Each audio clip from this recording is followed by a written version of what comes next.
Good evening. Wisdom Eccentrics by Ngak'chang Rinpoche, Chapter 18. The major hope of my life is that I might be remembered as having even half the kindness, generosity and thoughtfulness which characterised my mother. Chapter 18. What sort of king are you anyway? You know the meaning of Gyalpo? Rinpoche asked. Yes, Rinpoche, it means king or a class of demon. Oh, yeah, and in England you have Queen Elizabeth II, Rinpoche laughed. I am not laughing at your queen. I laugh because Tibetans thought Queen Victoria was Palden Lama. Did you know this? Yes, Rinpoche. Rinpoche smiled quizzically. How do you come to know this? I am thinking this is something that few Western people know. Well, Rinpoche, before I came here, I read a lot of books about old Tibet, travelogues and so forth. I made a point of reading any book I could find on Tibet, and this idea about Queen Victoria was in one of those old books. Do you believe this?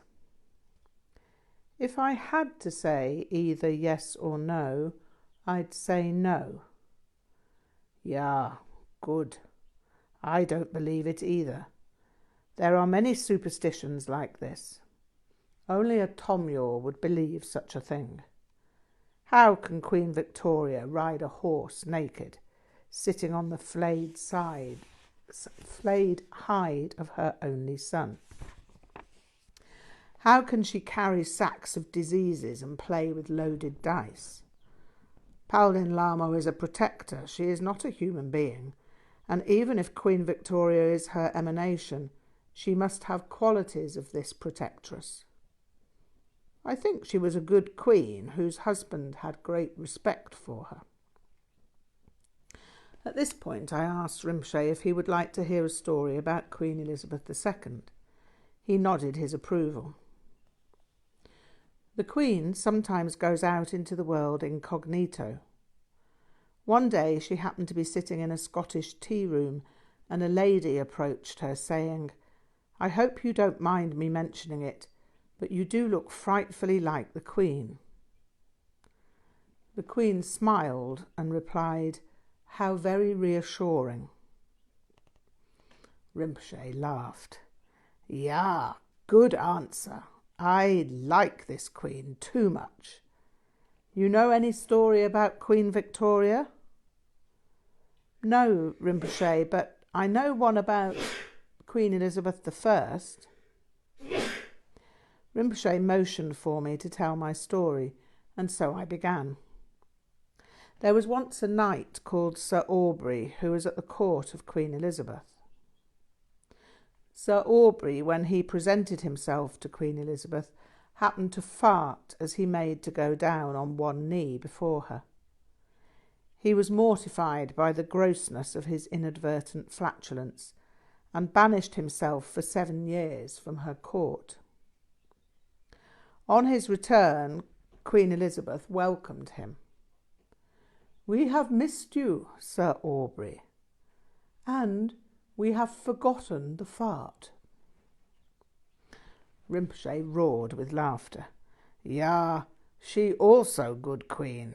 Too funny. It is good that you can tell stories. So, anyhow, now I have something to say about Paltrul. Paltrul was teaching in Zamtung. The people there appreciated what he said to them and gave him offerings. He redirected these gifts, as was his wont, apart from one object. This was to become an unusual catalyst for change. Of the gifts, he gave goods to the poor people and financial donations to those engaged in religious craft work. The one gift he kept was given him by an old man. It was a special gift, a silver ornament made in the exact shape and size of a horse's hoof. What a thing! Paltrul exclaimed. What a thing! Paltrol realised this was an important moment for the old man and confided quietly, "This will accomplish much more than you imagine." True to his word, Paltrol took the hoof with him when he left Zamtung, even though its weight was not a welcome addition to his bag. The old man was overjoyed that Paltrol had accepted his gift, and as a result applied himself to practice with enormous dedication. It was said later that he became an accomplished practitioner as a result of the inspiration of Paltrol accepting his offering. Things being as they are, there was a thief in the audience by the name of Gyalpo. Now, Gyalpo means king, and this impoverished monarch noticed the silver horse's hoof. As soon as he clapped eyes on it, his mind started buzzing with ideas. He thought of a wealthy Golok chieftain to whom such a thing might be desirable. What he would pay for such a thing! Gyalpo was as surprised as were some of the monks present when Paltrol hoofed it with the silver hoof. They'd expected him to give it away along with all the other gifts. It was then that Gyalpo decided to relieve Paltrol of its weight in some desolate place a few days' walk out of Zamtung. Once Paltrol had concluded his dealing in Zamtung, he took off into the hills, and it was a few days before Gyalpo found him. Paltrol was asleep when the would-be robber crept up on him, but he was not unaware of Gyalpo or his intention. The thief stealthily investigated Paltrol's bundle in search of the silver hoof, but nothing was to be found. Paltrol, recognising that the pilferer was frustrated, said, "It's back at the last place you watched me light a fire. I'd have thought you would have found it there. It was easy enough to see." Then he sat up. He looked carefully at Gyalpo, asking in disbelief, "What sort of king are you anyway? I guess you must be a king, though. You're too damn timid to be a demon. You will have to do a bit better than this if you want to make a living out of larceny." Gyalpo jumped back, surprised. He was perplexed by Paltrol, but demanded, "Cut the guff, joker. Where have you hidden that damn horse hoof? I saw the old man give it to you. I want it, and I want it now." Paltrol laughed. "Dear me, you poor fellow. What a miserable mess your life is." The robber was annoyed and slightly bewildered by Paltrol's attitude, but also a little curious. "What do you mean by that, you jerk-off?" he shouted. "These hillbillies may think you're a goddamn big shot, but you're not a real Lama. You're just a ragged old fart who can shoot his mouth off." "That's as may be, my lad," Paltrol smiled. "But the fact remains that the silver's there waiting for you, back where I last camped. It's got no value for me, so you are welcome to it. But come now, why run around like a lunatic chasing dreams of wealth that won't last? That old Golok horse lord won't give you the price you want, and you will be short-changed from here to Amdo as like as not. It won't be a month before it's all gone, and then where will you be? What's the use in that? Think about it. Have you ever made out with this kind of deal before?" Gyalpo, all the while Paltrol was speaking, was scurrying around in a frenzy, hunting in every crevice. Where could that crafty old con artist have hidden that silver hoof? It was only when he had exhausted every option, along with himself, that he sat down and began to weep. "I've never had anything. I'll never have anything. I'll never amount to anything. I'm not even a goddamn successful criminal." Paltrol shook his head sadly and put his hand on the man's shoulder. "Ja, that's the way of it, my friend. But never mind. There are other ways of occupying your life. Gyalpo looked wretched. Come now, Paltrul added. Just take a walk back there down the valley, and you will find what you're looking for. Gyalpo looked confused. Come on now, Paltrul repeated. If you leave now, you will get there by dawn. I left that useless lump of silver in the ashes of the fire. Gyalpo looked up at him with a mixture of hope, despair, and vague remorse. Really? He inquired. Really, replied Paltrul. If that is what you want. But is that what you want? The thief nodded. This isn't a trick. Paltrul laughed. What's there to trick? The thief took the situation in for a moment and said that he would ascertain the veracity of Paltrul's story, and that if the silver wasn't there, he'd come looking for him. Well, my friend, you may do that anyways. You know how it is. Although, before you go, there's something I'd like to tell you. Gyalpo looked at his unusual prospective benefactor cautiously. Tell away, then. Paltrul fixed his eyes and stated in slow, even tones.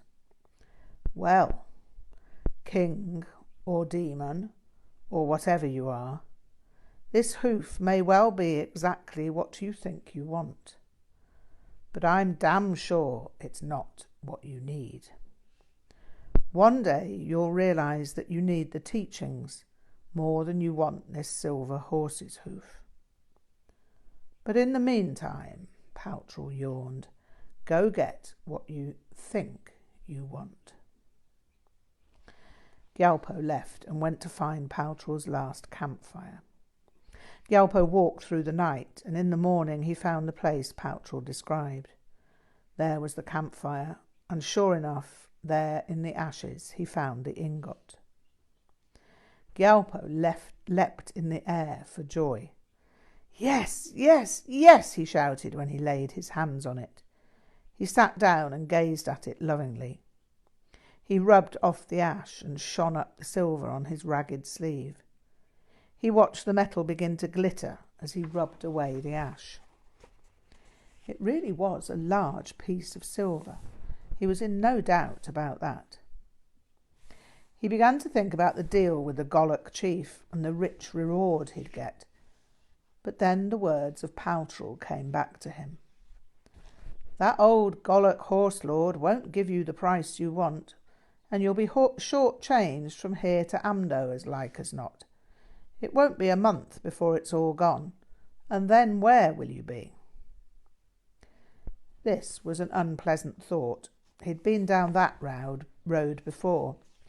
How could he be sure that old Golok horsemen wouldn't swindle him? How could he be sure that those Goloks wouldn't just waylay him on the road and take their lord's money back? This wasn't going to be as easy as he thought. Then he started thinking about Paltrul. That old Lama really had jettisoned the silver. Then he thought of the abusive language he'd thrown at Paltrul. These hillbillies may think you're a goddamn big shot, but you're not a real Lama. You're just a ragged old fart who can shoot his mouth off. Paltrul was evidently the real thing.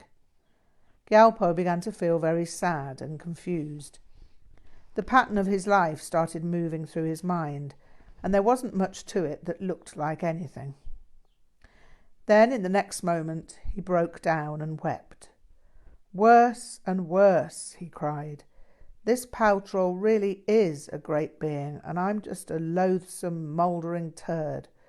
What use is this goddamn horse's hoof anyway? The knowledge that the hoof could make him rich for a while, but that he'd only become poor again, seemed somehow too poignant. His life seemed futile and irrelevant. Better for me that I try to be like Tsar Paltrul. He doesn't seem to need anything to be happy. Gyalpo left. He grabbed the silver hoof and walked without rest till he'd caught up with Paltrul. The march left his feet raw and blistered, but he felt compelled to find the old Ngakma. The silver hoof had started to feel like a massive weight, but something in him had determined that he was going to take it back. Paltrul had some sense of Gyalpo's approach and sat down to await his arrival. When he arrived, Paltrul exclaimed, "Hey, how the hell are you, King Demon? What pushes you on at such a lick? You must have walked your feet off to catch up with me again." Then, in a soft voice, he added, "You know, you will drive yourself insane with this senseless galloping. Didn't you find that hoof?" Gyalpo was gasping with the effort of this sleepless trek, but managed to blurt out, "Yeah, I found it and I've brought it back to you. It's a bloody nuisance. I just needed to tell you that I don't want it anymore." Paltrul smiled at him. "What do you want then, King Demon?" With those words, Gyalpo threw the ingot into the river. "I want you to teach me what I have to do to be like you." The two men laughed heartily together as the hoof bounced down the hill toward the torrent below. "Now you are a free man for the first time in your life, King Demon." Paltrul was happy to give Gyalpo the teachings he requested and sent him off to practice them. Gyalpo, after being beaten up a couple of times by victims of previous thefts, went on to be a great practitioner. When Paltrul heard that Gyalpo was being beaten up by people who caught up with him, he promptly issued a severe warning to all who respected him. "If you harm my disciple, you harm me. He was once a thief, but now he's a yogi. I want you to leave him be." Rinpoche smiled when he concluded the story, and we sat in silence for a while. There was no sense in which he was impatient to hear my comments, but I had an idea and decided I may as well lay it out. "So," I ventured, "Paltrul knows all along that things are going to go this way. I mean, he seems to know right from the outset, as soon as he is given the silver horse's hoof. Is that right?" Rinpoche made the familiar yes, no, doesn't matter rocking motion with his head. "So why doesn't Paltrul simply give the hoof to the thief immediately?" Why? Now that was a question. That would have upset the old man, and maybe he wouldn't have been inspired to have practiced with such devotion.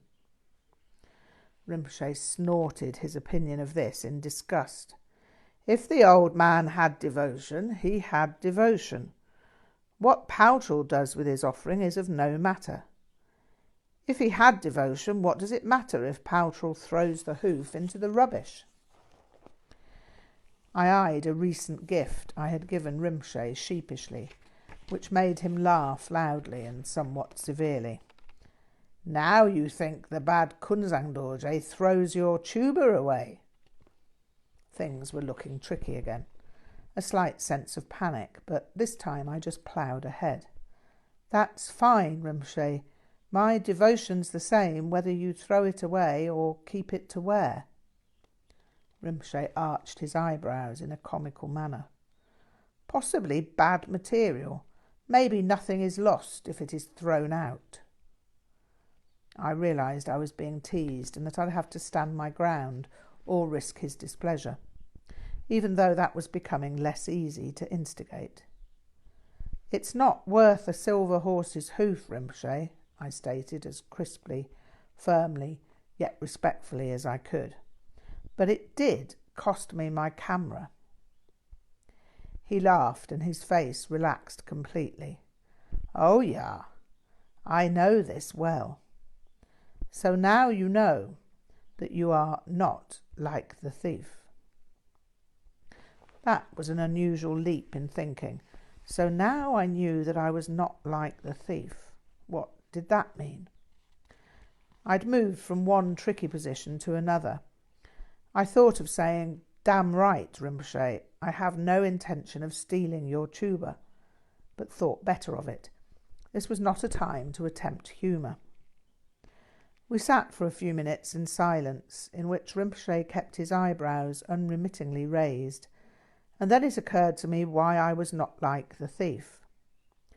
"I don't think anything is going to change my life apart from what I do to make it change."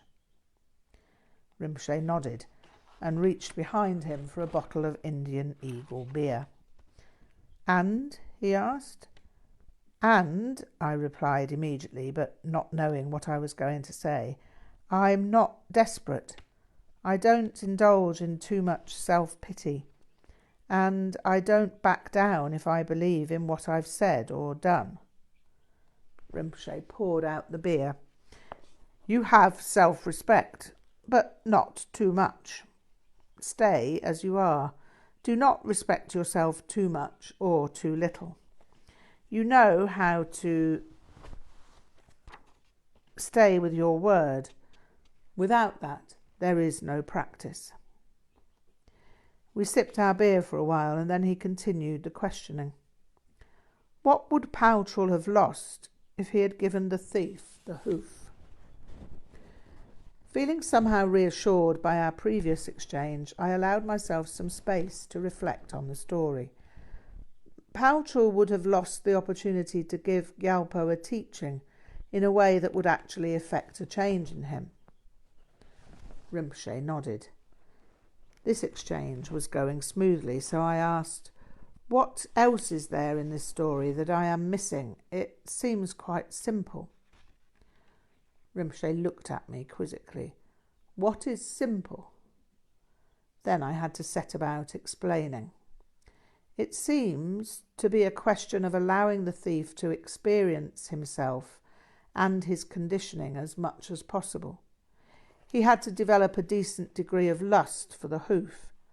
He then had to conceptualise vividly about the future and evolve a whole plan about how he'd steal the hoof and how he'd sell it.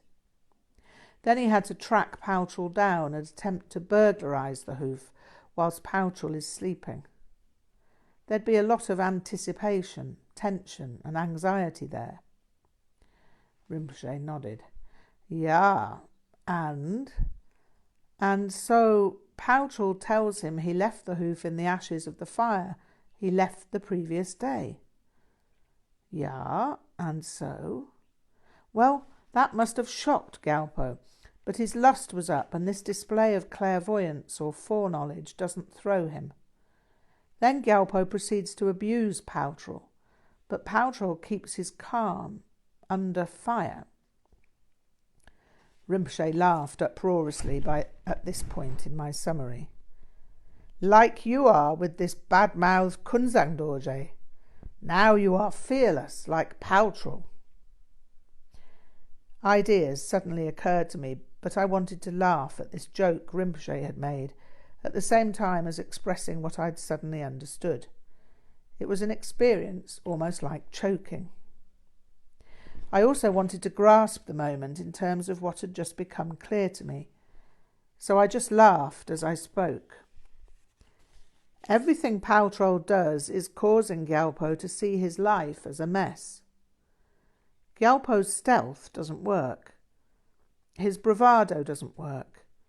His threats don't work. Nothing works. Rinpoche nodded. "Yeah, and?" "Paltrul's like a mirror. Gyalpo has little choice but to confront the uselessness of his life." Rinpoche nodded. "But still he has to get the silver hoof." "Yes, still that hoof. So why does he still want the hoof?" I asked. Rinpoche gave me a faint smile. "Look at your own life. You don't have to ask me this question." Right, I'd look at my own life. I knew, somehow, I'd probably walk through the night for the right kind of hoof. That was a depressing thought, but an answer was not forming itself. Rinpoche noticed how this statement had affected me. "Yeah," he chuckled. "This is another difference between you and the thief." Rinpoche opened another bottle of Eagle beer. "You know," he continued, "there are other stories like this. Paltrol is always throwing things away or leaving them along the way." Rinpoche told the story. Apparently Paltrol was presiding over a yogic encampment at one time. A number of yogis and yoginis had come to hear him teach. Ngakpa Tsewang Norbu was there. He was the son of the Terton Chogyur Lingpa, by the way, although this makes little difference to the tale. As Paltrol was teaching, a warrior galloped up, jumped down from his horse and offered 3 prostrations. Maybe it was the same man as before, because he had another of these silver hooves. Maybe it was the same hoof as before, I don't know. Maybe this was the same man at an earlier time. Anyhow, the warrior blurted out, "Rinpoche, please save me. I have murdered people, but now I have given up my life of brigandry." He threw the silver hoof onto the grass in front of Paltrol, then leapt onto his steed and wasn't seen for dust. Rinpoche eyed me carefully at that moment, and I made my reply to his wordless request. Maybe he knew that Paltrol didn't like accepting gifts. Rinpoche ignored my comment and continued the story. Anyhow, Paltrol looked momentarily at the hoof and continued with his teaching. Ngakpa Tsewang thought to himself, "I know Paltrol. He'll probably leave that hoof in the grass where it was thrown." But when the teaching ended, Paltrol picked the hoof up and took it with him. Rinpoche topped up our glasses of beer. That's one ending of the story. Rinpoche took a drink of his beer and carefully wiped the froth from his moustaches. Another ending is that he left the hoof where it was, and Ngakpa Tsewang was inspired by the similarity to a story in which the Buddha and his disciples pass a piece of gold on the road, and each one remarks that it is poison and best avoided. Rinpoche had that wolfish grin again. "Which ending do you prefer?" "I like them equally. They're much of a muchness to me, although I'm intrigued that the hoof had turned up again in relation to Tsar Paltrol." "Yeah, and so?" "Well, if this story had preceded the first, in terms of history, then the fact that Paltrol took the hoof was obviously more interesting." "Why?" Rinpoche asked, but not in the old abrupt manner. "Well, because somehow the same man might have turned up with it again years later. Maybe there is some karmic connection that links people and objects sometimes." Rinpoche began to rub his neck with his right hand in the way that always reminded me of Jampalyang. Suddenly he laughed uproariously. "Yeah, sometimes these things are just a mystery. Maybe you are right."